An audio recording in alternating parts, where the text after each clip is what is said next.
नमस्कार दोस्तों, स्वागत है आपका बुक ऑर्बिट चैनल पर। मैं हूं वैभव और यहां हम आपको किताबों की अद्भुत दुनिया में ले चलते हैं, जहां किताबें बोलती हैं और दिल सुनता है। आज हम शुरू करने जा रहे हैं एक ऐसी किताब जिसने विज्ञान और कल्पना की दुनिया को हमेशा के लिए बदल दिया। एच.जी. वेल्स की द टाइम मशीन। चलिए शुरू करते हैं इसकी कहानी। कहानी की शुरुआत होती है एक डिनर पार्टी से। एक वैज्ञानिक, जिसे किताब में टाइम ट्रैवलर कहा गया है, अपने कुछ दोस्तों को घर पर बुलाता है। उसके मेहमानों में एक डॉक्टर, एक मनोवैज्ञानिक, एक पत्रकार और कुछ और लोग शामिल होते हैं। वह सबको बैठाकर एक अजीब सी थ्योरी समझाना शुरू करता है। वह कहता है, हम सबको पता है कि हम 3 डायमेंशंस में जीते हैं, लंबाई, चौड़ाई और ऊंचाई। लेकिन असल में एक चौथा डायमेंशन भी है और वह है समय। दोस्त हैरानी से उसकी बात सुनते हैं। कुछ लोग मुस्कुराते हैं और कुछ उसकी बातों को मजाक समझते हैं। टाइम ट्रैवलर अपने विचार को और गहराई से समझाता है। वह कहता है, जैसे हम स्पेस में आगे पीछे चल सकते हैं, वैसे ही इंसान समय में भी चल सकता है। फर्क बस इतना है कि हमें समय में आगे बढ़ने के लिए किसी मशीन की जरूरत है। मनोवैज्ञानिक उसकी बात काटते हुए कहता है, लेकिन हम तो पहले से ही समय में आगे बढ़ रहे हैं, हर सेकेंड, हर मिनट। इस पर टाइम ट्रैवलर जवाब देता है, हाँ, लेकिन हम समय में सिर्फ एक ही गति से आगे बढ़ रहे हैं। मैं कह रहा हूं, इंसान चाहे तो समय में तेजी से आगे जा सकता है या फिर पीछे भी लौट सकता है। अब टाइम ट्रैवलर अपने दोस्तों के सामने एक छोटी सी मशीन लाता है। मशीन टेबल पर रखी होती है, उसमें लीवर और चमकती हुई धातु की प्लेटें लगी होती हैं। वह कहता है, यह एक टाइम मशीन का मॉडल है। अगर मैं इसका लीवर दबाऊंगा तो यह मशीन समय में यात्रा करेगी। सब लोग हंसते हैं, उन्हें यकीन नहीं होता। लेकिन टाइम ट्रैवलर गंभीरता से कहता है, जो आप अभी देखने वाले हैं वह विज्ञान का भविष्य है। टाइम ट्रैवलर अपने एक मेहमान को कहता है कि नपसस यानी कि कृपया इस लीवर को दबाइए। जैसे ही लीवर दबाया जाता है, अचानक वह छोटी मशीन कांपने लगती है। फिर एक चमक आती है और मशीन टेबल से गायब हो जाती है। सब लोग दंग रह जाते हैं। मशीन हवा में गायब हो गई, न कोई आवाज, न कोई निशान। कमरे में सन्नाटा छा जाता है। एक पत्रकार कहता है, ये तो कोई जादू जैसा है। एक और मेहमान बोलता है, नहीं, ये चालाकी है। कहीं तुमने मशीन नीचे गिरा तो नहीं दी? लेकिन टाइम ट्रैवलर शांत होकर कहता है, नहीं दोस्तों, वह मशीन अभी भी मौजूद है, बस वह समय में बहुत आगे जा चुकी है। टाइम ट्रैवलर अपने मेहमानों को बताता है कि छोटी मशीन तो बस एक मॉडल थी। असल में उसने एक बड़ी मशीन भी बना ली है, जिस पर बैठकर इंसान सच में समय की यात्रा कर सकता है। दोस्तों को यह सुनकर और भी अजीब लगता है, लेकिन वे कुछ कह नहीं पाते। डिनर टेबल पर सब लोग बहस करने लगते हैं। कोई कहता है, यह असंभव है। कोई कहता है, अगर यह सच है तो यह पूरी दुनिया को बदल देगा। टाइम ट्रैवलर उनकी बातों को सुनकर बस मुस्कुराता है। वह कहता है, कल शाम को जब आप लोग फिर से आएंगे तो मैं आपको एक ऐसा किस्सा सुनाऊंगा जिसे सुनकर आपके सारे शक दूर हो जाएंगे। अगले दिन वही लोग फिर से उसके घर आते हैं। कमरा तैयार है, मेज सज चुकी है, लेकिन टाइम ट्रैवलर खुद वहां नहीं है। सब उसकी प्रतीक्षा करने लगते हैं। कुछ देर बाद अचानक दरवाजा खुलता है और अंदर आता है टाइम ट्रैवलर, थका हुआ, कपड़े फटे पुराने, चेहरे पर धूल और बाल बिखरे हुए, जैसे वह किसी लंबी और कठिन यात्रा से लौट कर आया हो। दोस्त उसे देखकर चौंक जाते हैं। कोई पूछता है, तुम्हारे साथ क्या हुआ? ये हालत कैसी है? टाइम ट्रैवलर बेहद थका हुआ है। उसकी आंखों में एक अजीब चमक है। वह बस इतना कहता है, मुझे पहले कुछ खाने दो, उसके बाद मैं तुम्हें सब बताऊंगा। वह ऐसे खाना खाता है मानो कई दिनों से भूखा हो। बाकी सब लोग चुपचाप बैठे उसे देखते रहते हैं। खाना खत्म करने के बाद टाइम ट्रैवलर कुर्सी पर पीछे टिककर गहरी सांस लेता है। कुछ देर चुप रहने के बाद वह धीमे स्वर में कहता है, दोस्तों, आज मैं तुम्हें अपने जीवन का सबसे अजीब और अविश्वसनीय अनुभव सुनाने जा रहा हूं। मैं समय में यात्रा करके भविष्य में गया था। उसकी बात सुनकर कमरे में सन्नाटा छा जाता है। हर कोई उसकी ओर टकटकी लगाकर देखता है। यहीं से असली टाइम ट्रैवल की कहानी शुरू होती है। टाइम ट्रैवलर बताता है, मेरे सामने मेरी मशीन तैयार खड़ी थी। ये साधारण कुर्सी जैसी लगती थी, लेकिन उस पर चमकदार धातु की रॉड्स और घूमने वाले लीवर लगे थे। मुझे ऐसा लग रहा था जैसे मैं किसी जादुई रथ पर बैठने वाला हूं। दिल धड़क रहा था, हाथ कांप रहे थे, पर क्यूरियोसिटी ज्यादा थी। मैंने गहरी सांस ली और मशीन की सीट पर बैठ गया। मेरे चारों ओर चमचमाते औजार और घड़ी जैसी यांत्रिक चीजें थीं, जो हल्की हल्की गूंज पैदा कर रही थीं। मैंने धीरे धीरे लीवर को धक्का दिया। अचानक मशीन में हल्की सी झटकेदार कंपन हुई। कमरे की हर चीज कांपती हुई दिखाई देने लगी। दीवारें, फर्नीचर, सब धुंधले होने लगे। मोमबत्ती की लौ अचानक लंबी होकर खींच गई और फिर गायब हो गई। मुझे लगा जैसे मैं बेहोश हो जाऊंगा, पर तभी एहसास हुआ मैं स्थिर नहीं हूं, बल्कि समय की धारा में आगे बढ़ रहा हूं। मैंने खिड़की की ओर देखा। सूरज तेजी से निकलता और तुरंत ढल जाता। दिन और रात मानो खेल की तरह एक दूसरे का पीछा कर रहे थे। पेड़ अचानक बढ़ते, हरे भरे होते और फिर झड़कर गायब हो जाते। मौसम कुछ ही पलों में बदल रहे थे। बारिश, ठंड और गर्मी सब तेजी से गुजर रहे थे। मैंने महसूस किया मैं सालों नहीं, सदियों की रफ्तार से आगे बढ़ रहा हूं। एक ही जगह बैठे बैठे मैं पूरी दुनिया के बदलते दृश्य देख रहा था। शुरुआत में मेरे मन में डर था, कहीं मशीन टूट ना जाए, कहीं मैं समय के अंधेरे में खो ना जाऊं। कभी लगता, अगर यह मशीन अचानक रुक गई तो मेरा क्या होगा। लेकिन धीरे धीरे वह डर आश्चर्य में बदल गया। मैं सोच रहा था, ये कितना अद्भुत है। मैं समय को उसी तरह देख रहा था जैसे कोई किताब के पन्ने पलट कर देखता है। हर पन्ने पर एक नया दृश्य सामने आता जा रहा था। उस पल मुझे लगा मेरी मेहनत और विश्वास सच में रंग ला गया है। अब मैंने लीवर को और आगे धकेला। समय की गति और तेज हो गई। दिन महीनों में बदल गए, महीने सालों में और साल सदियों में। मानो मैं एक नदी में बैठा हूं और धारा मुझे आगे लिए जा रही है। मेरे सामने धरती की तस्वीर बदलती जा रही थी। नई इमारतें बनती और फिर ढह जाती। जंगल उगते और फिर सूख कर मिट जाते।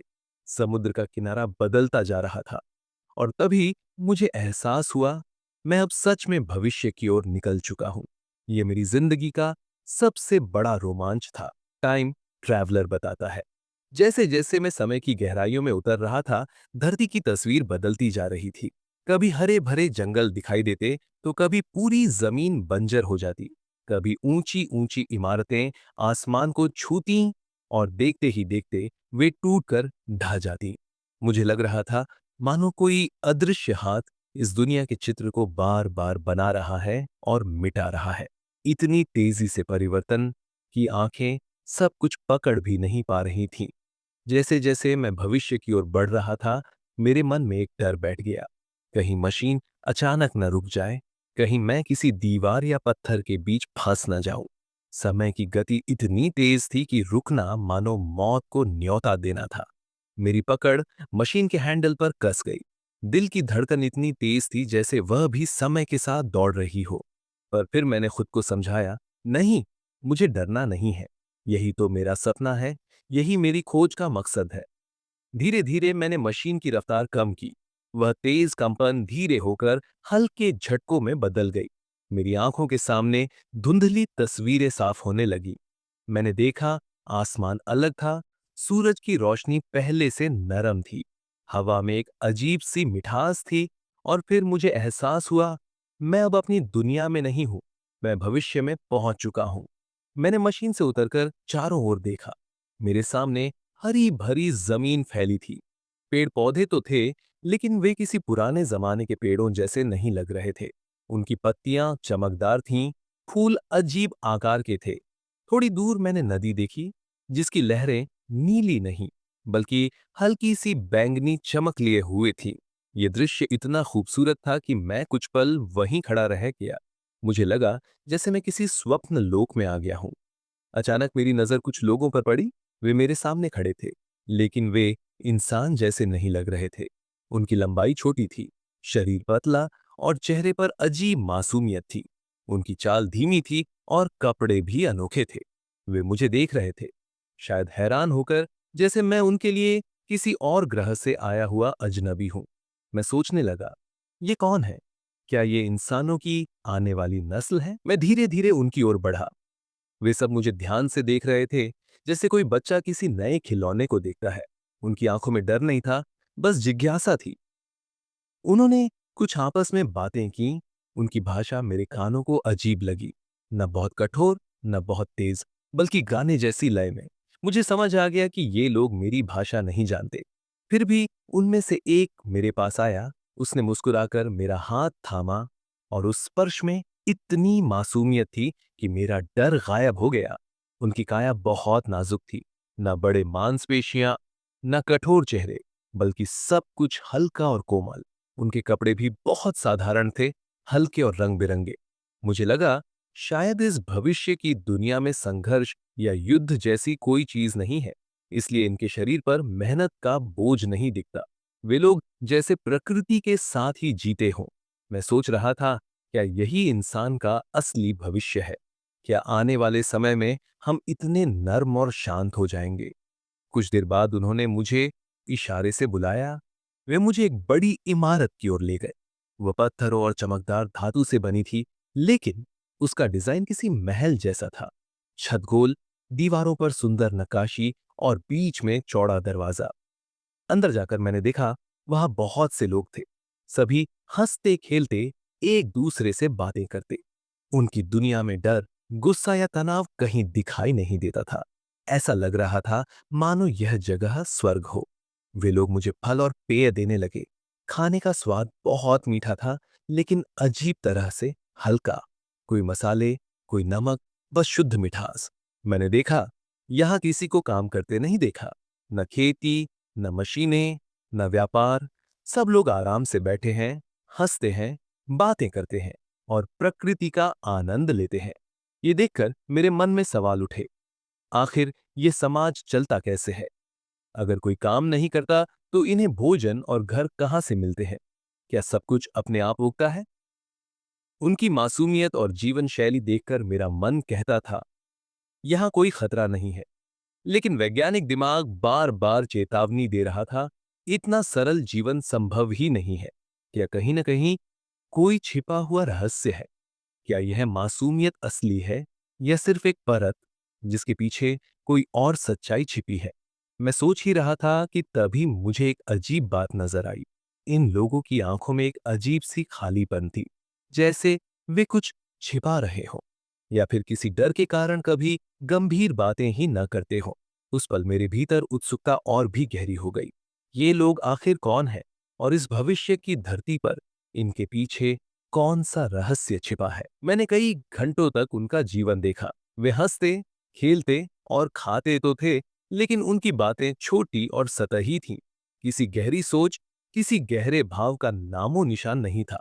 जैसे उनके पास यादें भी नहीं और भविष्य की चिंता भी नहीं। सिर्फ वर्तमान पल, बस खेल और हंसी। ये देखकर मेरे मन में सवाल उठा, क्या वाकई इंसान भविष्य में इतना बदल जाएगा, जहां ज्ञान, मेहनत और खोज की जगह सिर्फ मासूम हंसी रह जाएगी? मैंने उनकी इमारतों पर गौर किया। ऊपर से ये शानदार दिखती, सुंदर नक्काशी और ऊंची छतें। लेकिन अजीब बात यह थी कि ये सब खाली लगती थीं। न कोई दरवाजे पर पहरा, न कोई विशेष व्यवस्था। लगता था जैसे ये लोग तकनीक और वास्तुकला तो जानते हैं, लेकिन अब उसका उपयोग करना भूल चुके हैं। मुझे यह देखकर हैरानी हुई, इतनी बड़ी इमारतें और इतनी उन्नत, लेकिन लोग इतने साधारण और नासमझ क्यों हैं? शाम होते होते मैंने देखा कि सूरज ढलने के साथ ही उनका व्यवहार बदलने लगा।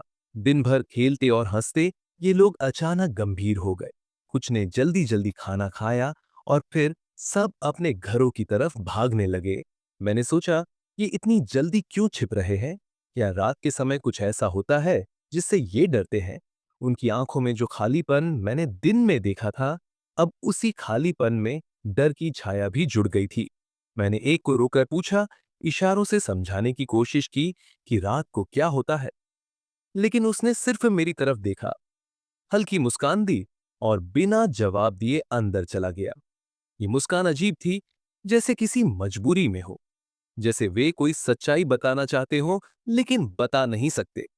ये देखकर मेरा दिल और भी बेचैन हो गया। इस सुंदर भविष्य की धरती के पीछे कोई ऐसा राज था जो इनकी आंखों में छुपा था, और मैं उसे जानने के लिए बेचैन हो रहा था। जब रात पूरी तरह उतर आई तो सब कुछ बदल गया। दिन की हल्की हवा अब ठंडी और भारी लग रही थी। आसमान में चांद की फीकी रोशनी थी और दूर कहीं अजीब आवाजें गूंज रही थी। मैंने देखा, पूरा गांव, पूरा समाज, सब अपने घरों में बंद हो चुका था। सड़कें खाली, इमारतें सुनसान। केवल मैं बाहर खड़ा था, और मुझे महसूस हो रहा था कि अंधेरे में कुछ हलचल है। क्या यह वही रहस्य था जिससे ये लोग इतने डरते हैं? क्या रात के अंधेरे में कोई और प्रजाति सामने आती है? मेरा दिल तेजी से धड़क रहा था। मैं जानता था कि असली सच्चाई अब सामने आने वाली है। मैंने चारों तरफ देखा। सड़कें सुनसान थीं, लेकिन माहौल में एक अजीब बेचैनी थी। हवा में जैसे कोई सरसराहट हो। और अचानक मैंने महसूस किया कि अंधेरे में कोई मुझे देख रहा है। मेरे कानों में धीमी धीमी सरकने की आवाज आई। मैंने ध्यान से सुना, जैसे कोई जमीन के नीचे चल रहा हो, या फिर अंधेरे में दबे पांव इधर उधर घूम रहा हो। मेरा शरीर सिहर गया। ये आवाजें इंसानों की तो बिल्कुल नहीं लग रही थी। मैं धीरे धीरे आगे बढ़ा। चांद की हल्की रोशनी में मैंने कुछ आकृतियां देखी, छोटी, झुकी हुई और बेहद फुर्तीली। उनकी आंखें अंधेरे में चमक रही थीं। वे मुझे देखकर तुरंत छुप गई। मैंने जितनी कोशिश की उन्हें साफ देखने की, उतना ही वे अंधेरे में गुम हो जाते। ये साफ था, यहां कोई दूसरी प्रजाति भी रहती है, जो दिन के उजाले में नजर नहीं आती, लेकिन जैसे ही रात होती है वे बाहर निकल आते हैं। अचानक मुझे लगा कि मेरे पीछे कोई है। मैंने पलट कर देखा, और सामने वही प्राणी खड़ा था। छोटा, झुका हुआ, उसके चेहरे पर अजीब सी चमकती आंखें और नुकीले दांत। उसके शरीर से मिट्टी और गुफाओं जैसी गंध आ रही थी। वो मुझे कुछ सेकंड तक घूरता रहा, फिर अचानक जमीन की तरफ झुककर किसी सुराख में घुस गया। मैंने समझा, ये प्राणी धरती के अंदर रहते हैं। ये रात के अंधेरे में बाहर आते हैं और दिन होते ही फिर गायब हो जाते हैं। अब मेरे दिल में कई सवाल उठने लगे। ये लोग कौन हैं? क्या ये भी इंसान की कोई विकसित या अविकसित प्रजाति है? क्या दिन में दिखने वाले मासूम लोग और रात के ये डरावने प्राणी दोनों एक ही दुनिया का हिस्सा हैं? मैं समझ गया कि असली कहानी तो अब शुरू हुई है। भविष्य की यह धरती केवल मासूम और हंसते खेलते इंसानों की नहीं, बल्कि अंधेरे में रहने वाले इन रहस्यमयी जीवों की भी है। और शायद ये पूरी सभ्यता इन्हीं पर आधारित हो। मैंने तय किया कि मुझे इनके बारे में और जानना होगा, लेकिन इसके लिए मुझे रात में बाहर रहना पड़ेगा। मैंने अपने डर पर काबू पाया और एक जगह छुपकर बैठ गया। कुछ ही देर बाद मैंने कई प्राणियों को अंधेरे से निकलते देखा। वे तेज और चुपचाप चलते, मानो कुछ तलाश रहे हों। उनकी हर हरकत में शिकार की तरह चौकसी थी। यहीं से मुझे यह एहसास हुआ कि इन दोनों प्रजातियों, दिन की मासूमियत और रात के डर के बीच कोई गहरा राज छुपा है। और मैं उस राज के बिल्कुल करीब पहुंच चुका था। रात गहराती जा रही थी। मैं अपने चारों तरफ महसूस कर रहा था कि जैसे कई आंखें मुझे देख रही हों। ये प्राणी चुपचाप घूमते, लेकिन उनकी मौजूदगी से पूरा वातावरण भारी हो गया था। मुझे एक अजीब सी घबराहट ने घेर लिया। इतिहास का विद्यार्थी होने के नाते मैं जानता था, हर सभ्यता के पीछे कोई गहरी वजह होती है, और इन जीवों के रहस्य को जाने बिना भविष्य की कहानी अधूरी थी। मैंने तय किया कि इनका पीछा करना होगा। धीरे धीरे मैं उनके पीछे पीछे चला। वे बहुत तेज और चुपचाप चलते थे, मानो जमीन से ही घुल मिल गए हों। थोड़ी दूरी पर उन्होंने जमीन में एक बड़ा सा सुराख ढूंढा और उसमें उतर गए। मैं दूर खड़ा यह सब देख रहा था। उस सुराख से हल्की सी हवा और मिट्टी की गंध ऊपर आ रही थी। मुझे लगा, नीचे कोई विशाल सुरंगों की दुनिया है, जहां ये प्राणी रहते होंगे। अब मेरे दिमाग में एक नया विचार आया। दिन के उजाले में दिखने वाले मासूम लोग शायद उन्हीं के कारण इतने निश्चिंत और आराम से रहते हैं, क्योंकि उनके लिए सब काम ये जमीन के नीचे रहने वाले जीव करते होंगे। शायद वे दिन के लोग असली मालिक हैं और ये रात वाले प्राणी केवल मजदूर या गुलाम। लेकिन एक शक अब भी बाकी था। कहीं असलियत इससे बिल्कुल उलट तो नहीं? मैं अपने विचारों में उलझा था कि अचानक पास के पेड़ के पीछे से किसी प्राणी की चमकती आंखें मुझे दिखी। मैं तुरंत चौकन्ना हो गया। उसकी चाल धीमी थी, मगर उसमें डर कम और शिकारी जैसी नजर ज्यादा थी। ये देखकर मेरी रीढ़ की हड्डी तक सिहर गई।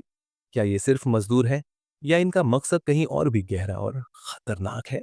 धीरे धीरे मुझे यह समझ आने लगा कि इस भविष्य की सभ्यता दो हिस्सों में बंटी हुई है। ऊपर रहने वाले दिन के लोग भोले, मासूम और निर्बल। नीचे रहने वाले रात के जीव मजबूत, चतुर और रहस्यमयी। ये दोनों जैसे एक दूसरे पर निर्भर भी हैं और एक दूसरे से डरते भी हैं। मैंने तय किया कि अब और डरना नहीं है। मेरे सामने जो सुराख था, मैं धीरे धीरे उसकी ओर बढ़ा। उसमें झांका तो काली अंधेरी गहराई नजर आई, जैसे कोई अंतहीन कुआं। नीचे से ठंडी हवा का झोंका ऊपर आया और उसमें एक अजीब सी बदबू थी। मिट्टी, सीलन और सड़न की मिली जुली गंध। मेरे दिल ने कहा, यही वो जगह है जहां ये प्राणी रहते हैं। जैसे ही मैं और पास गया, अचानक अंदर से हल्की सी आवाज आई, मानो कोई धीरे धीरे फुसफुसा रहा हो। मैंने तुरंत पीछे हटकर चारों तरफ देखा। अंधेरे में किसी प्राणी की आंखें चमक रही थीं। वो मुझे देख रहा था। मेरे भीतर डर की लहर दौड़ गई। लेकिन मैं जानता था, अगर रहस्य जानना है तो इस डर पर काबू पाना होगा। अब मुझे साफ लगने लगा कि यह भविष्य एक बेहद असमान समाज का नतीजा है। ऊपर रहने वाले लोग जो आराम और सुख में रहते हैं, नीचे रहने वाले जिन्हें सारा काम करना पड़ता है। शुरुआत में यह एक व्यवस्था रही होगी, लेकिन धीरे धीरे यह बंटवारा इतनी गहराई तक उतर गया कि अब दो अलग प्रजातियां बन चुकी थीं। ऊपर वाले मासूम, नीचे वाले ताकतवर और चालाक। मैंने सोचा, अगर ऊपर वाले इतने कमजोर हैं तो वे कैसे बचे रहते होंगे? क्या नीचे वाले सच में उनकी सेवा करते हैं, या फिर कहीं सच्चाई यह तो नहीं कि नीचे वाले ही उनके असली मालिक हैं और ऊपर वाले तो केवल शिकार बनकर रह गए हैं? उस रात नींद मेरी आंखों से कोसों दूर थी। हर आवाज पर मुझे लगता, कोई प्राणी मेरे पीछे खड़ा है। उनकी धीमी चाल, उनकी आंखों की चमक, सब मेरी हिम्मत तोड़ रहे थे। मैं समझ चुका था, यह सिर्फ एक यात्रा नहीं, बल्कि भविष्य के अंधेरे में उतरने की शुरुआत थी। सुबह होते ही मैंने तय किया कि मुझे जमीन के नीचे की दुनिया देखनी ही होगी, क्योंकि जब तक मैं वहां नहीं जाता, सच्चाई मेरे सामने नहीं आएगी।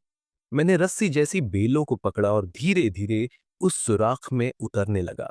नीचे अंधेरा था, इतना गहरा कि लगता था जैसे मैं किसी और ही दुनिया में प्रवेश कर रहा हूं। जैसे जैसे मैं नीचे उतरता गया, चारों ओर से अजीब आवाजें आने लगी। कभी किसी चीज के रेंगने की, कभी किसी के धीरे धीरे सांस लेने की। अचानक मेरे हाथ से बेल छूट गई और मैं जोर से नीचे गिर पड़ा। आंखें खुली तो पाया, मैं उन जीवों की दुनिया में था। चारों तरफ हल्की हल्की रोशनी थी, मानो कोई पुराना मशाल या दिया जल रहा हो। सामने ही कुछ प्राणी खड़े थे। उनकी आंखें चमक रही थीं, चेहरे पर कोई भाव नहीं था। वे मुझे ध्यान से देख रहे थे। उनकी चुप्पी ही सबसे डरावनी थी। मैं अब करीब से देख सकता था। उनके शरीर छोटे लेकिन ताकतवर थे, आंखें बड़ी और रात में देखने लायक। त्वचा सफेद और लगभग बिना रंग की। यहां तक कि उनकी चाल भी इंसानों जैसी नहीं थी। मुझे साफ लग रहा था, ये सिर्फ मजदूर नहीं, बल्कि असली शिकारी है। मेरा दिल जोर जोर से धड़क रहा था। अब तक मैं सोचता था कि ऊपर वाले असली मालिक हैं, लेकिन इन प्राणियों को देखकर मेरे दिमाग में एक नई तस्वीर बनने लगी। शायद सच तो यह है, ऊपर वाले लोग असल में इन प्राणियों की कैद में जी रहे हैं। उनकी मासूमियत सिर्फ मजबूरी है, क्योंकि असली ताकत तो इन अंधेरे में रहने वाले जीवों के पास है। और यह सोचकर मेरी रूह कांप गई। क्या भविष्य में इंसानियत की यही हालत होगी? जैसे जैसे मैं उस भूमिगत सुरंग में आगे बढ़ रहा था, वैसे वैसे अंधेरा और गहराता गया। हवा में अजीब सी बदबू थी और चारों तरफ से छोटे छोटे कदमों की आवाजें सुनाई दे रही थीं। मेरे हाथ में सिर्फ एक छोटा सा माचिस का डिब्बा था, जो मुझे कुछ सेकंड की रोशनी दे पाता। और हर बार रोशनी बुझने पर मुझे लगता सैकड़ों आंखें मुझे घूर रही हैं। मैंने महसूस किया कि ये जीव सिर्फ डरपोक और अजीब नहीं है, बल्कि इनमें खतरनाक ताकत भी छुपी है। उनकी चाल में चुप्पी थी, लेकिन उनके इरादों में खामोश हिंसा छुपी थी। मुझे साफ लगने लगा कि ये केवल मजदूर नहीं, बल्कि असली मालिक है। अब तक मैं सोच रहा था कि दिन में ऊपर रहने वाले मासूम लोग असली शासक होंगे, पर असलियत सामने आने लगी थी। ऊपर रहने वाले वे लोग इतने भोले और निर्बल हो चुके थे कि वे अपने बचाव के लायक भी नहीं थे। वे सिर्फ सतह पर जीते थे, जबकि असली ताकत इन भूमिगत प्राणियों के पास थी। मेरे दिल की धड़कन तेज हो गई। अगर ये जीव मालिक है, तो फिर सतह पर रहने वाले लोग इन पर निर्भर क्यों हैं? क्या ये सचमुच गुलाम है, या फिर उनका कोई और, कहीं ज्यादा डरावना मकसद है? मेरे मन में यह सवाल बिजली की तरह कौंधा। क्या ये प्राणी सतह के लोगों का इस्तेमाल सिर्फ काम के लिए ही करते हैं, या फिर उनकी असली जरूरत कुछ और है? जैसे ही मैं जमीन के नीचे से बाहर निकला और सतह पर आया, रात गहरी हो चुकी थी। मासूम सतह के लोग गहरी नींद में थे। चारों तरफ सन्नाटा था, लेकिन मुझे मालूम था अंधेरे में वो जीव घूम रहे हैं। उनकी हलचलें पेड़ों और झाड़ियों के पीछे साफ सुनाई दे रही थीं। मैंने तय किया, मुझे जल्द ही उनकी असली मंशा जाननी होगी। धीरे धीरे मेरी थ्योरी मजबूत होती जा रही थी। ये दोनों जातियां, सतह वाले और भूमिगत वाले, एक अजीब और खतरनाक रिश्ते में बंधे हुए हैं। ऊपर के लोग मानो मवेशियों की तरह थे, निर्बल, मासूम और बेखबर, जबकि नीचे वाले उनके असली मालिक और नियंत्रक। मेरे सामने अब एक डरावना विचार खड़ा था। इतिहास में मैंने पढ़ा था कि सभ्यता तबाही की ओर कैसे बढ़ती है, और यहां भविष्य में मुझे उसका अंधकारमय रूप दिख रहा था। ये भूमिगत प्राणी सिर्फ ताकतवर नहीं थे, बल्कि उनका अस्तित्व इस बात पर टिका था कि सतह वाले लोग जिंदा रहें, जैसे चरवाहे भेड़ों को पालते हैं। मुझे अब यह शक सताने लगा कि क्या ये प्राणी सतह के लोगों को सिर्फ गुलाम बनाकर रखते हैं, या फिर वे उन्हें पालते हैं खाने के लिए? इस ख्याल से ही मेरा दिल दहल उठा। अगर यह सच है, तो इस भविष्य की सभ्यता दरअसल नरभक्षण पर टिकी है। मैंने सिर झटका। मुझे विश्वास नहीं हो रहा था। क्या इंसान का भविष्य इतना अंधकारमय हो सकता है? लेकिन जितना मैंने देखा, उतना यह शक और गहराता गया। ऊपर के लोग इतने मासूम और निर्बल थे कि वे खुद को बचा भी नहीं सकते। वे पूरी तरह से भूमिगत प्राणियों के रहमो करम पर जी रहे थे। आखिरकार मैंने यह स्वीकार किया, भविष्य की यह सभ्यता दो हिस्सों में बंटी है। ऊपर के लोग जैसे पालतू पशु, नीचे के लोग असली शिकारी। और इन दोनों के बीच का रिश्ता इतिहास की सबसे भयानक सच्चाई को बयान करता था। सभ्यता चाहे कितनी भी आगे बढ़ जाए, अगर इंसान अपनी मानवता खो दे, तो वह दरिंदगी से भी नीचे गिर सकता है। टाइम ट्रैवलर ने एक सूखी टहनी उठाई और उसे माचिस से जलाने लगा। जैसे ही लौ उठी, पास खड़े इलोई लोग सहम गए। कुछ बच्चे डर के मारे पीछे हट गए, तो कुछ हैरानी से आंखें फाड़कर उस आग को देखने लगे। टाइम ट्रैवलर ने सोचा, यानी कि इस भविष्य में इंसान ने आग का ज्ञान खो दिया है। वह समझ गया कि यह सभ्यता कितनी असहाय और भोली हो चुकी है। वह उन्हें आग के पास बुलाने की कोशिश करता है, लेकिन इलोई लोग झिझकते हैं। उनके लिए आग कोई जादुई और डरावनी चीज है। टाइम ट्रैवलर को यह देखकर गहरा झटका लगता है। वह सोचता है, जिस खोज ने इंसान को सभ्यता दी, वही अब इनके लिए रहस्य बन चुकी है। वह धीरे धीरे अपने आप से कहता है, एक समय था जब इंसान ने आग से अंधेरे पर विजय पाई थी, और अब भविष्य में इंसान अंधेरे से डर रहा है। ये सोच उसके दिल में चिंता पैदा कर देती है। कहीं ये सभ्यता केवल सतह पर सुंदरता और मासूमियत से भरी है, लेकिन भीतर से खोखली और कमजोर हो चुकी है। अब वीणा टाइम ट्रैवलर के साथ हर वक्त रहने लगी थी। दिन में वह खिलखिलाती, उसके साथ फूल तोड़ती और खेलती। लेकिन जैसे ही सूरज ढलता, उसका चेहरा उतर जाता। उसकी आंखों में एक अजीब डर उतर आता। टाइम ट्रैवलर नोटिस करता है कि रात का अंधेरा इलोई लोगों के लिए किसी बुरे साए की तरह है। उस रात वीणा ने टाइम ट्रैवलर का हाथ कसकर पकड़ लिया। वह कांप रही थी, जैसे किसी अनदेखे खतरे से डर रही हो। टाइम ट्रैवलर को महसूस हुआ कि इलोई लोग अंधेरे से बेहद आतंकित हैं। लेकिन क्यों? उसके मन में सवाल उठने लगे। क्या सचमुच इस दुनिया में कोई और ताकत भी छिपी है? धीरे धीरे उसे शक होने लगा कि धरती के नीचे कोई रहस्यमयी जाति रहती है। वह याद करता है, दिन में जब वह बड़े बड़े शाफ्ट्स और वेंटिलेशन टावर्स देखता था तो सोचता था कि यह सब किस लिए है। अब उसे शक था कि जरूर कोई भूमिगत समाज है जो केवल अंधेरे में बाहर आता है। उसके मन में सवाल गूंजने लगे। क्या इलोई सचमुच आजाद है या फिर वे किसी और ताकत के अधीन हैं? उसे यह भी महसूस हुआ कि इलोई का मासूम और लापरवाह जीवन दरअसल किसी गहरी निर्भरता का संकेत है। अब टाइम ट्रैवलर को अपनी टाइम मशीन की चिंता सताने लगी। उसने सोचा, अगर ये भूमिगत प्राणी मेरी मशीन तक पहुंच गए तो? अगर उन्होंने उसे तोड़ दिया या छुपा दिया तो मैं हमेशा के लिए इसी भविष्य में फंस जाऊंगा। ये सोच उसके पूरे शरीर को कंपा देती है। उसके दिल में डर बैठ चुका था। वह समझ गया कि अब मशीन की सुरक्षा ही उसकी सबसे बड़ी प्राथमिकता है। उसने ठान लिया कि चाहे कुछ भी हो, वह उसे दोबारा खोज निकालेगा और सुरक्षित रखेगा। आखिरकार टाइम ट्रैवलर एक बड़ा निर्णय लेता है।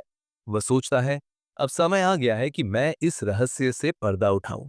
मुझे मोरलॉक्स को समझना होगा, उनके ठिकानों तक पहुंचना होगा और इसी दृढ़ संकल्प के साथ वह अंधेरे के रहस्यों में उतरने की तैयारी करता है। रात गहरी चुकी थी। टाइम ट्रैवलर के मन में बेचैनी थी। उसे लगा कि अब उसे उस अंधेरे के रहस्य को जानना ही होगा।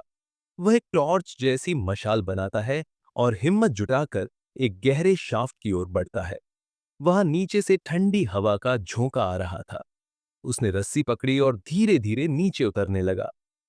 जैसे जैसे वह अंधेरे में गहराई तक जाता, वैसे वैसे दिल की धड़कन तेज होती जाती। नीचे बिल्कुल सन्नाटा था। सिर्फ उसके सांसों और रस्सी के चरमराने की आवाज गूंज रही थी। अचानक उसे लगा कि नीचे कुछ हलचल है। उसने मशाल नीचे झुकाई और देखा, कुछ छोटे छोटे सफेद रंग के जीव वहां भाग रहे थे।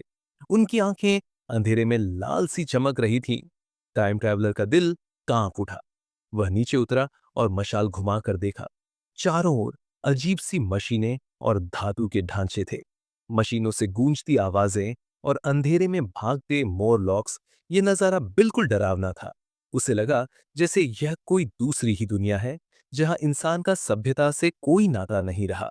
मोरलॉक्स उसे घूर रहे थे, लेकिन मशाल की आग देखते ही वे पीछे हट गए। टाइम ट्रैवलर समझ गया, आग ही इनका सबसे बड़ा डर है। उसके मन में थोड़ा साहस लौटा, लेकिन साथ ही यह एहसास भी हुआ कि ये प्राणी इंसान के भविष्य की एक भयानक सच्चाई है। उसने सोचा, इलोई और मोरलॉक्स, क्या ये दोनों एक ही सभ्यता के दो हिस्से हैं? धीरे धीरे उसके दिमाग में तस्वीर साफ होने लगी। शायद इलोई, जो सतह पर रहते हैं, दरअसल मोरलॉक्स पर निर्भर है, और मोरलॉक्स, वे अंधेरे के शिकारियों की तरह हैं। अचानक एक मोरलॉक ने मशाल बुझाने की कोशिश की। टाइम ट्रैवलर ने जल्दी से उसे झटक दिया और मशाल ऊंची उठा ली। अब सारे मोरलॉक्स डरकर पीछे हट गए, लेकिन वह जान गया था कि वे उसे अकेला छोड़ने वाले नहीं। उसने सोचा, अगर मशाल बुझ गई तो मैं यहां कभी जिंदा नहीं लौट पाऊंगा। वह धीरे धीरे रस्सी पकड़कर ऊपर चढ़ने लगा। नीचे से मोरलॉक्स चीखने सी आवाजें निकाल रहे थे। उसकी सांस तेज थी, हाथ कांप रहे थे, लेकिन किसी तरह वह ऊपर तक पहुंच गया। जैसे ही वह बाहर आया, उसने गहरी सांस ली। मैं मौत से बाल बाल बचा हूं। अब उसे यकीन हो गया था कि इलोई और मोरलॉक्स एक ही दुनिया के दो पहलू हैं। इलोई मासूम, निर्बल और सतह पर रहने वाले। मोरलॉक्स अंधेरे में रहने वाले, मजबूत लेकिन डरावने। उसने खुद से कहा, यह मानव सभ्यता का एक अजीब और डरावना भविष्य है, जहां इंसान खुद दो टुकड़ों में बंट गया है। उस रात टाइम ट्रैवलर सो नहीं सका। वीणा उसके पास बैठी थी, लेकिन उसकी आंखों में डर साफ झलक रहा था। टाइम ट्रैवलर आसमान की ओर देखता रहा और सोचता रहा, मुझे मशीन ढूंढनी होगी और सच को समझना होगा, वरना मैं यहां हमेशा के लिए फंस जाऊंगा। सुबह हुई। टाइम ट्रैवलर ने दूर से इलोई लोगों को खेलते हुए देखा। उनकी मासूमियत अब उसे अजीब लग रही थी। ये लोग इतने निश्चिंत क्यों हैं? क्या इन्हें अपनी दुनिया का सच पता भी है? उसने वीणा की ओर देखा। उसकी मुस्कान में एक अजीब सी कमजोरी झलक रही थी। वह इलोई के साथ बैठा और खाने की कोशिश की, लेकिन उसके मन में रात का दृश्य घूम रहा था। ये इलोई असल में मोरलॉक्स पर निर्भर है, लेकिन मोरलॉक्स बदले में क्या चाहते हैं? ये सवाल उसके दिल में डर जगाता रहा। उसने वीणा से बात करने की कोशिश की, लेकिन वह ज्यादा कुछ नहीं समझा पाई। इलोई भाषा बहुत सीमित थी, जैसे उनके पास सोचने और समझने की क्षमता ही कम हो। टाइम ट्रैवलर ने महसूस किया, सभ्यता के हजारों साल बाद इंसान का दिमाग छोटा और निठल्ला हो गया है। वह नदी के किनारे गया। वहां उसने देखा कि कुछ इलोई पानी में गिर गए। वे तैर नहीं पा रहे थे। टाइम ट्रैवलर ने दौड़कर उन्हें बचाया। ये देखकर वह चौंक गया। इतनी हजारों पीढ़ियों के बाद भी ये लोग तैरना तक नहीं जानते। उसके मन में एक और शक गहराया।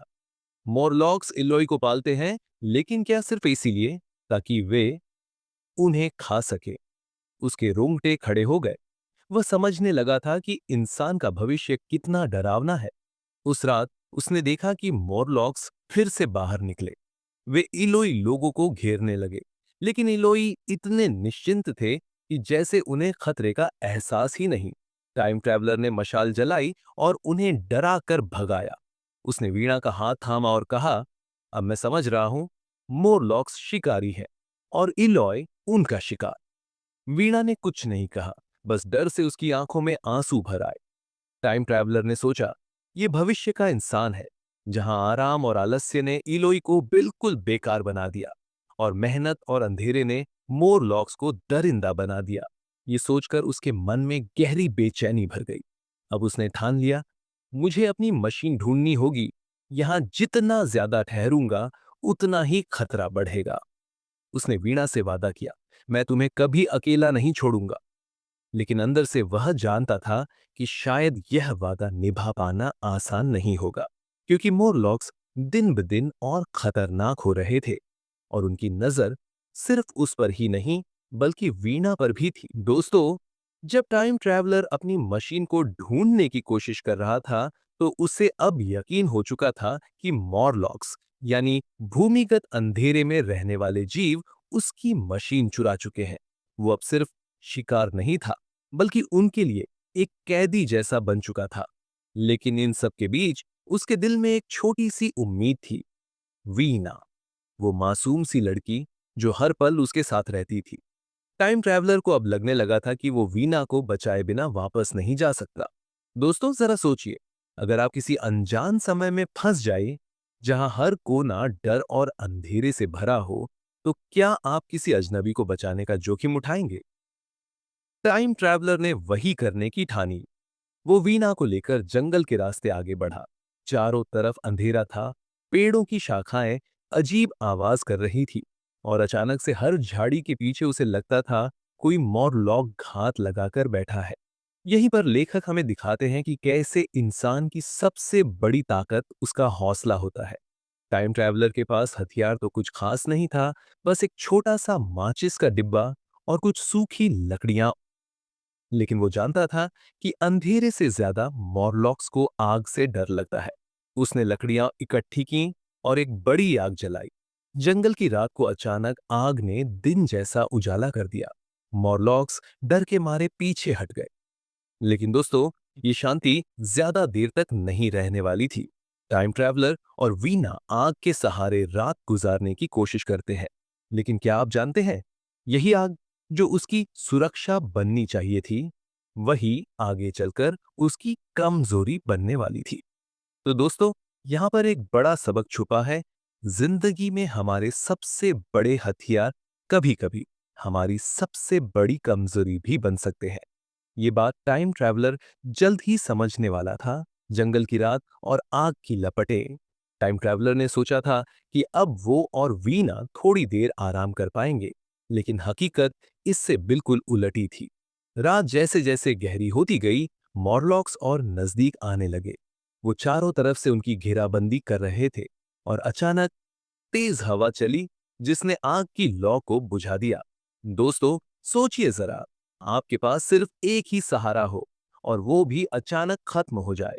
यही हुआ टाइम ट्रैवलर के साथ। अंधेरे ने जैसे ही जंगल को निगल लिया, मॉरलॉक्स ने हमला कर दिया। वो वीना को बचाने की कोशिश करता रहा, लेकिन भाग दौड़ और झगड़े में वीना कहीं खो गई। हाँ दोस्तों, वीना गायब हो जाती है। अब टाइम ट्रैवलर बिल्कुल अकेला था और मॉरलॉक्स ने उसे चारों तरफ से घेर लिया था। टाइम ट्रैवलर पूरी ताकत से लड़ रहा था। उसने लकड़ी का डंडा उठाकर मॉरलॉक्स पर वार किया। लेकिन दोस्तों, ये लड़ाई असमान थी। मॉरलॉक्स की संख्या बहुत थी और वो अंधेरे के राजा थे। टाइम ट्रैवलर बस किसी तरह खुद को बचाते हुए आगे भागता रहा। आखिरकार वो एक बड़े मैदान में आ पहुंचा, जहां दूर उसे सफेद स्फिंक्स, व्हाइट स्फिंक्स दिखाई दी। वही जगह जहां उसने अपनी मशीन छोड़ी थी। लेकिन यहां आकर उसकी सांसें थम गईं, क्योंकि जो दृश्य उसने देखा वो अविश्वसनीय था। स्फिंक्स का दरवाजा खुल चुका था। अंदर उसकी टाइम मशीन खड़ी थी। मॉरलॉक्स ने मशीन को वहीं छिपा रखा था, जैसे कि उसे फंसाने के लिए जाल बिछाया गया हो। दोस्तों, जरा सोचिए, एक तरफ आजादी का रास्ता, दूसरी तरफ मौत का जाल। टाइम ट्रैवलर के सामने अब जिंदगी और मौत का खेल था। यहाँ पर किताब हमें एक गहरी बात सिखाती है। जिंदगी में जब हम किसी मंजिल के करीब होते हैं, तब मुश्किलें और भी बड़ी हो जाती हैं। यही वक्त होता है जब इंसान का असली इम्तिहान लिया जाता है। टाइम ट्रैवलर ने व्हाइट स्फिंक्स के अंदर झांक कर देखा। उसकी टाइम मशीन सामने खड़ी थी। लेकिन दोस्तों, ये कोई आसान जीत नहीं थी। जैसे ही उसने मशीन के पास कदम रखा, मॉरलॉक्स ने दरवाजा बंद कर दिया। अब टाइम ट्रैवलर पूरी तरह अंधेरे कमरे में कैद हो चुका था। अंधेरा, डर और अजीब सी आवाजें। मॉरलॉक्स उसे चारों तरफ से घेरे हुए थे। उस पल टाइम ट्रैवलर को समझ आया, ये कोई तोहफा नहीं था, बल्कि एक चाल थी। मॉरलॉक्स चाहते थे कि वो मशीन में बैठे, और जैसे ही वो बैठेगा, वो उसे वहीं दबोच लेंगे। ये मौत का फंदा था। लेकिन दोस्तों, टाइम ट्रैवलर हार मानने वालों में से नहीं था। उसने मशीन तक पहुंचने के लिए अपनी पूरी ताकत लगा दी। तेजी से वो दौड़ा, मशीन पर कूदा और झटके से उसके लीवर को दबा दिया। तभी जोरदार कंपन और चमक ने पूरे कमरे को हिला दिया। मॉरलॉक्स उसे पकड़ने ही वाले थे, लेकिन अगले ही पल मशीन अचानक समय की गति में कूद गई। वो सेकंड भर में भविष्य की ओर बढ़ गया। मॉरलॉक्स पीछे छूट गए और टाइम ट्रैवलर फिर से समय के अनंत सफर में था। लेकिन दोस्तों, कहानी यहां खत्म नहीं होती। जैसे जैसे वो मशीन को आगे बढ़ाता गया, उसने भविष्य की भयानक तस्वीरें देखी। सूरज और भी बड़ा और लाल हो चुका था। धरती पर अजीबोगरीब जीव रेंग रहे थे और इंसान का कोई नामो निशान नहीं था। ये वो भविष्य था जहां सभ्यता का अंत हो चुका था, जहां सिर्फ खामोशी और बर्बादी बाकी थी। दोस्तों, इस हिस्से से हमें एक गहरी सीख मिलती है। इंसान चाहे कितना भी आगे बढ़ जाए, लेकिन अगर वो प्रकृति और समाज का संतुलन बिगाड़ देगा, तो अंत यही होगा। टाइम मशीन अब इतनी तेजी से भविष्य में भाग रही थी कि हर नजरा पलक झपकते बदल जाता था। पहले उसने देखा, धरती पर अजीब पौधे उग रहे हैं, हरे भूरे नहीं, बल्कि लाल और काले रंग के। वक्त और आगे बढ़ा। सूरज अब बड़ा और धुंधला दिखाई देने लगा। उसकी गर्मी कम हो चुकी थी और ठंडक धरती पर हावी होने लगी। टाइम ट्रैवलर ने मशीन रोकी।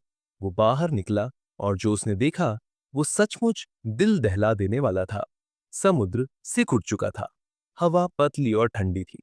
चारों तरफ सिर्फ वीरान तट और अजीब से जीव दिखाई दे रहे थे। कुछ विशाल केकड़ों जैसे, जो धीरे धीरे रेत पर रेंग रहे थे। वो पल था जहां इंसानी सभ्यता का कोई नामो निशान नहीं था, बस प्रकृति और उसके नए किरदार। दोस्तों, सोचिए, वो भविष्य जहां सूरज बुझ रहा हो, जहां समुद्र सूख रहे हो, जहां जीवन अपने अंतिम पड़ाव पर हो। टाइम ट्रैवलर धीरे धीरे आगे बढ़ा। उसने देखा, सूरज अब एक लाल आग का गोला नहीं, बल्कि बुझती हुई राख जैसा दिख रहा था। आसमान में तारे उभर आए थे, जैसे दिन ही खत्म हो चुका हो। धरती पर सन्नाटा था। बस कभी कभार कोई अजीब जीव रेंगता दिखाई देता। टाइम ट्रैवलर को एहसास हुआ, वो समय के अंतिम छोर पर पहुंच रहा है।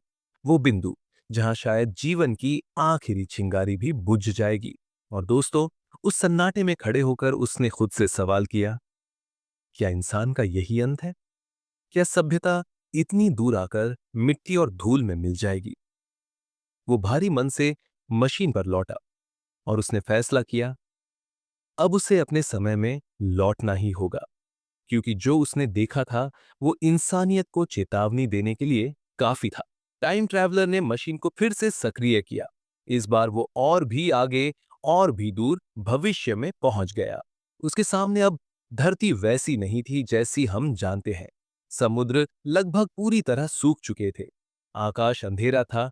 सूरज अब और भी धुंधला ठंडी रोशनी देता हुआ। और तभी उसने देखा, धरती पर एक अजीब सा जीव रेंग रहा है। वो ना इंसान था, न जानवर जैसा। वो एक प्रकार का धीमी गति से चलने वाला चुपचाप जिंदा जीव था, जैसे जीवन ने अपने आप को आखिरी सांसों तक किसी भी रूप में बचा लिया हो। चारों तरफ बस वीरान तट, ठंडी हवा और घुप सन्नाटा। टाइम ट्रैवलर की आंखों के सामने धरती की आखिरी तस्वीर थी। वो धीरे धीरे उस प्राणी के पास गया, लेकिन जैसे ही पास पहुंचा, प्राणी अचानक गायब हो गया, जैसे उसने खुद को रेत और अंधेरे में छिपा लिया हो। टाइम ट्रैवलर को एहसास हुआ, वो अब जीवन के अंतिम छोर पर खड़ा है। आसमान पूरी तरह अंधेरा होने लगा। सूरज अब एक बुझती हुई लाल चिंगारी जैसा दिख रहा था। वो दृश्य डरावना भी था और रहस्यमय भी। वो समझ चुका था, यहां अब और रुकना बेकार है। धरती अपनी आखिरी घड़ियां गिन रही है। उसने टाइम मशीन चालू की, गियर बदले और तेजी से पीछे की ओर यात्रा शुरू की। उसका लक्ष्य साफ था, वो अपने समय में लौटेगा। टाइम मशीन अचानक बहुत जोर से हिलने लगी। गियर्स चरमराए, हवा गड़गड़ाई और रोशनी की चकाचौंध में टाइम ट्रैवलर तेजी से अतीत की ओर खींचने लगा। पहले उसने देखा, धरती का भविष्य धीरे धीरे उल्टा चलता हुआ, जहां सूखे सागर वापस भरने लगे, सूरज फिर से चमकने लगा, जंगल और नदियां लौट आई। और फिर वो और पीछे जाने लगा। वो समय भी देखा जब इंसान छोटे छोटे समूहों में रहते थे, अंधेरे गुफाओं में आग जलाते थे। उसने आदिम इंसानों को पत्थर के औजार बनाते हुए देखा। वो समझ गया, ये यात्रा सिर्फ भविष्य की नहीं, बल्कि अतीत की भी खिड़की खोल रही है। लेकिन मशीन को रोकना आसान नहीं था। वो और पीछे चला गया, यहां तक कि उसने धरती को उस अवस्था में देखा जब कोई इंसान ही नहीं था, सिर्फ विशाल जानवर, डायनासोर और अनगिनत रहस्यमयी जीव। धरती पर गड़गड़ाहट, ज्वालामुखी और आसमान में बिजली, उसके सामने प्रकृति की असली ताकत थी। और फिर मशीन ने एक जोरदार झटका दिया। टाइम ट्रैवलर गिर पड़ा। आंखें खुली तो उसने देखा, वो अपने ही समय में था, अपने ही कमरे में, उसी मशीन के पास जहां से यात्रा शुरू की थी। उसने गहरी सांस ली। शरीर कांप रहा था, लेकिन आंखों में चमक थी। उसके पास अब एक कहानी थी, एक ऐसी कहानी जो इंसानियत को समय और प्रकृति की सच्चाई समझा सकती थी। लेकिन दोस्तों, असली सवाल अब शुरू होता है, क्या लोग उसकी इस कहानी पर विश्वास करेंगे या फिर उसे पागल कहकर ठुकरा देंगे? टाइम ट्रैवलर ने मशीन से बाहर आते ही गहरी सांस ली। कमरा वैसा ही था जैसा उसने छोड़ा था, लेकिन उसका मन पूरी तरह बदल चुका था।